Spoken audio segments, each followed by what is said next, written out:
Hello, students, and welcome to the fall 2021 semester. My name is Dr. Elliot Bowen, and I'm going to be your instructor in Public Health Society in the state. Thanks for registering for this course.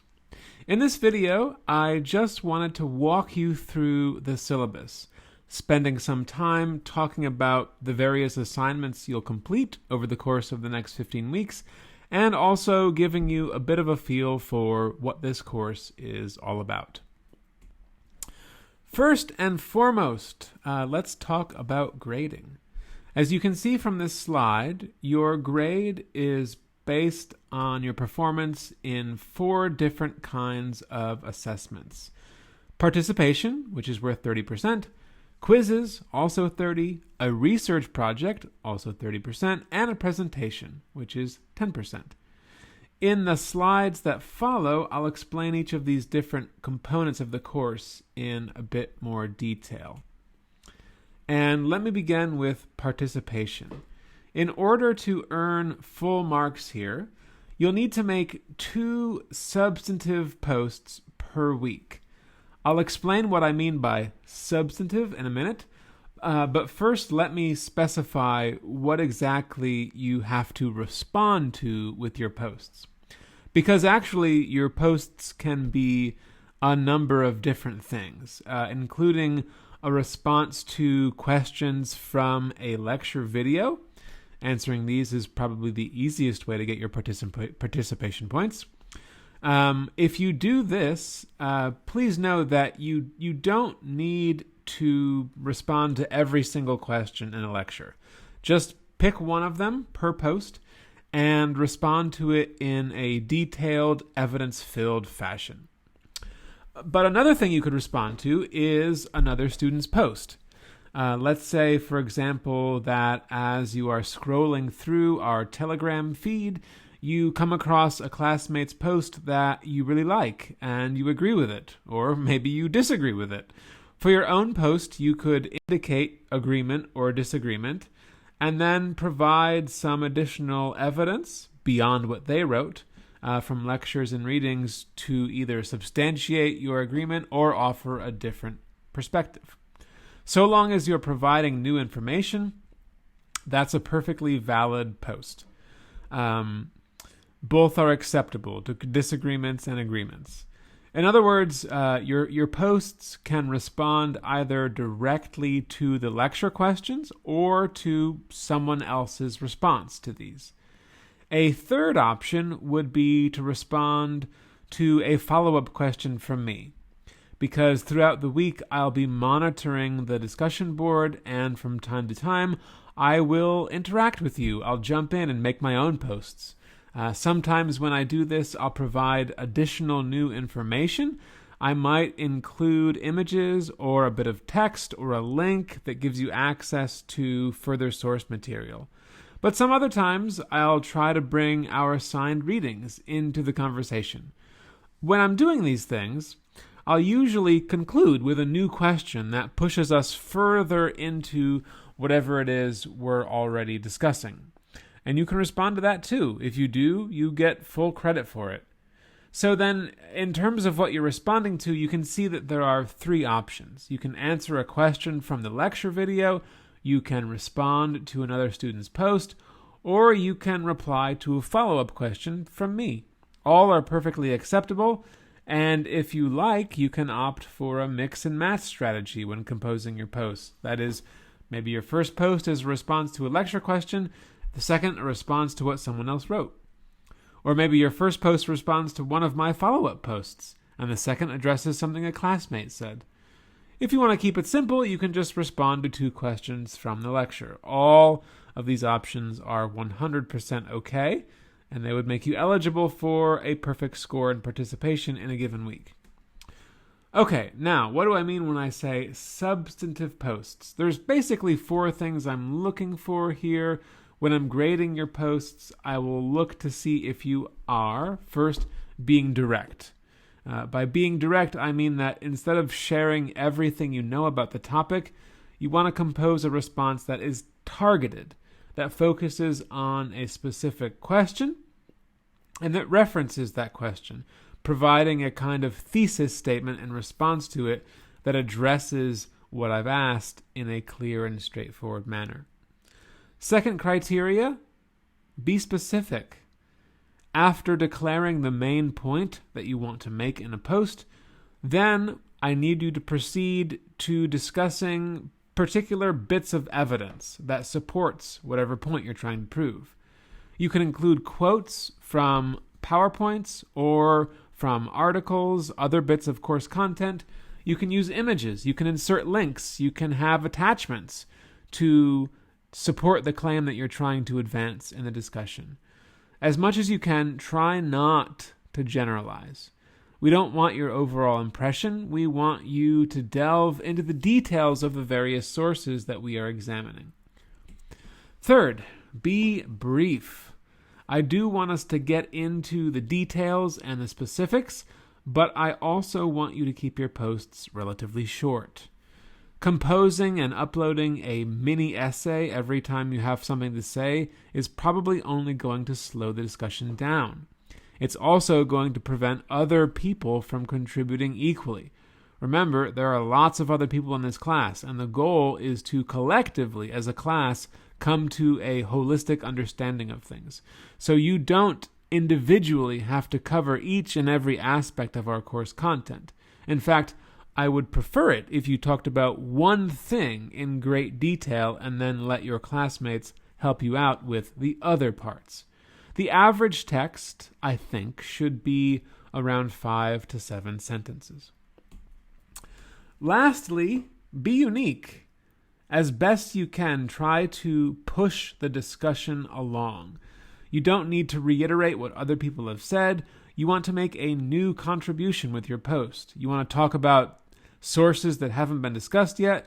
You want to look at things from a different angle. You want to place your interpretation in the context of other things that we've read in the semester.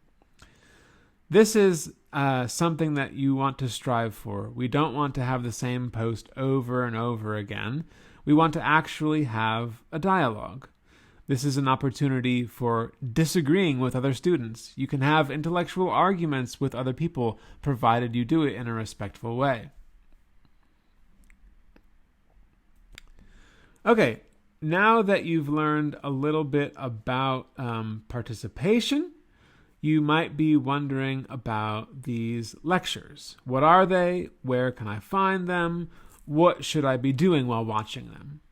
On average, every week of the semester, there will be 2 15-minute video lectures that I'll post to Instagram, YouTube, and Moodle. Your job is first to watch these lectures, take notes on them, and prepare responses to the questions contained therein. These responses can be used for your discussion board posts. When it comes to making your posts, we'll be making use of Telegram. I've created a private Telegram group chat just for this class, so please do join this ASAP. You can do so by clicking on the link here. Okay, another big component of your grade, 30%, is going to be quizzes. Over the course of the semester, we're going to have 4 of these, one for every major unit of the course. Each quiz will consist of 2 short answer questions that cover the lectures and readings from that particular unit, that is, from multiple weeks of content. For each question, you'll have to make use of detailed information derived from that unit's contents, lectures, readings, videos, etc. Your answers should be argumentative and analytical. Your goal is to develop a thesis that responds to my questions and that uses evidence from our course content. For each question, your response should be about 2 paragraphs in length, and you'll be taking these quizzes online via our Moodle site. Typically, you'll have a few days to complete these once they're posted.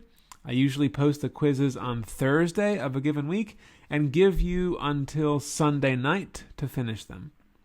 Once you open a quiz, you'll have 6 hours to complete it. The quizzes are open book, so you can use your notes, readings, whatever information contained within our course content. There are only 2 rules. 1, don't use any external sources, and 2, complete these totally on your own. If I find that you violated either of these rules, there will be penalties. Next, let's talk about your research project. For this, you're going to be doing an oral history of COVID-19, which is to say, you're going to be interviewing people about their experiences of the current coronavirus pandemic. It's up to you who you interview. It can be a classmate, someone in your family, a friend, someone you know from work or from other kinds of connections, or even a total stranger. If you want, you can interview someone who has had COVID, but this is not a requirement. We've all been impacted by the pandemic in lots of different ways, big and small, and the goal of the project is to document some of the changes that COVID has brought to our lives. Doing this is important because we'll be creating a historical record that future generations can draw upon when they try to figure out what the historical significance of this pandemic was. So as to assist future generations in that endeavor, we're going to not only collect data about people's personal experiences of COVID, but also analyze that data and use it to write a kind of preliminary assessment of the political, economic, cultural, social, and individual impacts of the pandemic. In doing these oral histories, we will collectively bring a much-needed qualitative human dimension to a health crisis that is too often understood through numbers, charts, tables, and other quantitative data points.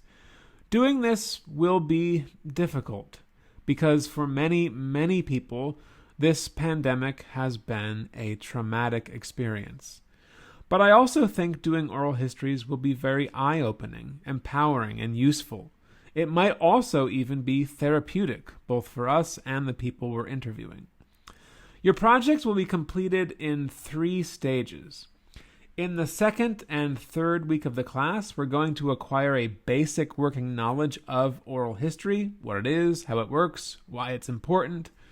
The things we learn there should give us a basic understanding of how to do oral history research. And in the third week of the semester, we're going to spend some time together collectively working on the first part of the project, which is a proposal.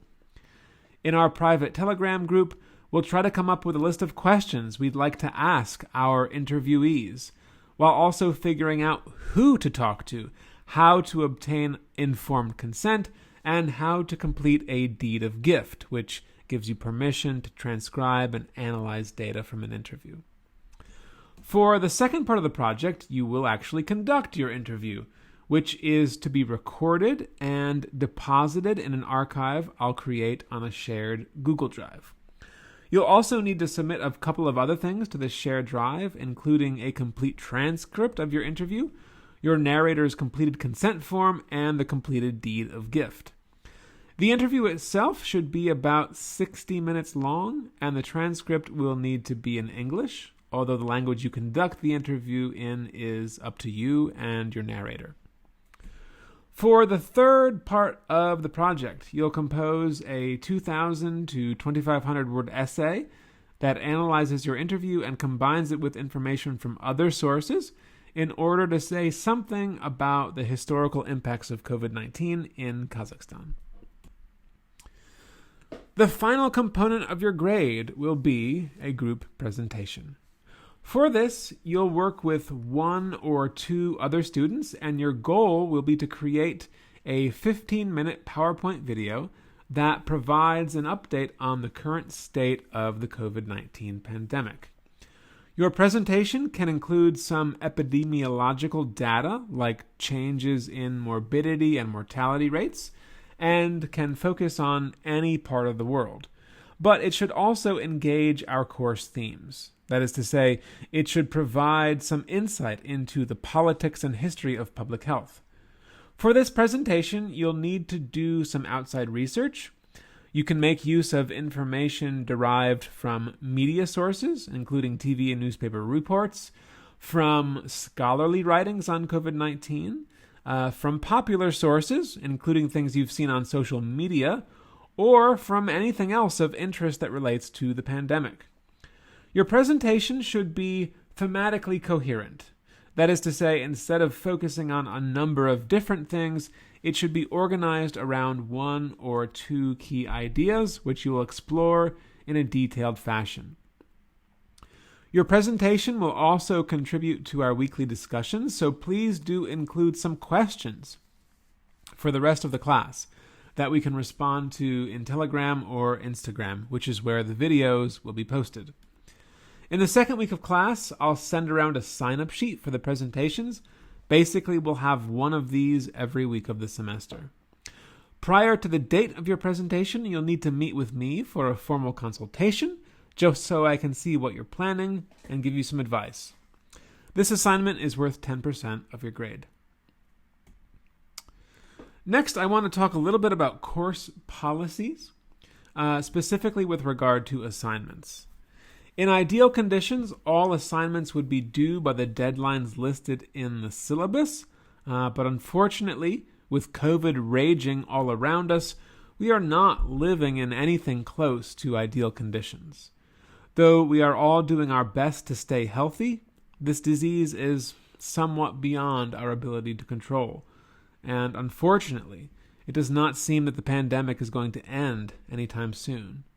It's highly likely that at some point during the semester, some of us will either contract the virus or be called upon to care for someone else who has contracted the virus.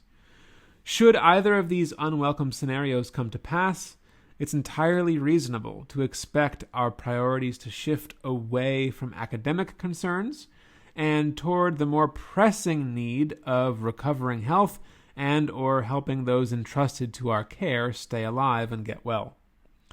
So, in terms of assignments, what this means is that there needs to be a great deal of flexibility when it comes to due dates. While I would, of course, prefer that all work be submitted in a timely fashion, I recognize that circumstances not of your own making may force you to temporarily press pause on your studies at some point during the semester. Should this ensue, please know that I will do my best to accommodate your needs. Alternative due dates can be arranged, so long as I am given notice of whatever COVID-related predicament you find yourself in. While it will not be possible to pass the course without completing all of its assignments, the timing of submissions can be adjusted and negotiated. So long as I am informed of your situation, the normal penalties for lateness can be waived in these situations. To the extent that it's possible, the best strategy is to always keep me informed of anything that may compromise your ability to fulfill the various components of the course as quickly as you are able to. Lastly, before I forget, let me say something about office hours. As with everything else in this class, I will be having office hours virtually.